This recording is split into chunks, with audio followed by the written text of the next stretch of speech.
আমি এখন হচ্ছে মানে শর্টসটা বানাচ্ছি একটা কারণ হচ্ছে কদিন আগে তোমরা দেখবে আমি ভোট দিতে যাচ্ছিলাম এবং দিদিকে ভোট দিতে হবে এই ব্যাপারে তোমাদের একটু বলেছিলাম দিদিকে কেন ভোট দেওয়া উচিত, ঠিক আছে?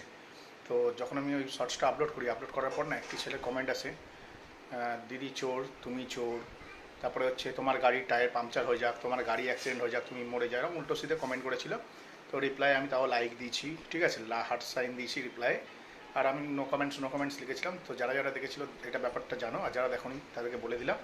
তখন আমি কী করলাম, কমেন্টসটা অফ করে দিলাম এবং ছেলেটাকে টার্মিনেট করে দিলাম। তারপরে অন্য একটা ভিডিওতে এসে সেম একই কমেন্ট করেছিল। ছেলেটার হচ্ছে ডিসপ্লেতে যে পিকচারটা দেওয়া ছিল, মানে ডিপি যেটা দেওয়া ছিল, সেটা একটি ফ্যান দেওয়া ছিল। সেই ছেলেটিকে আজকে বলছি, ভাই পড়াশোনা শিখে আয়, মূর্খতা থেকে যাস না, ঠিক আছে? আমি একজন হচ্ছে পলিটিক্যাল সায়েন্সের স্টুডেন্ট, পল সায়েন্সের স্টুডেন্ট, বুঝতে পেরেছিস?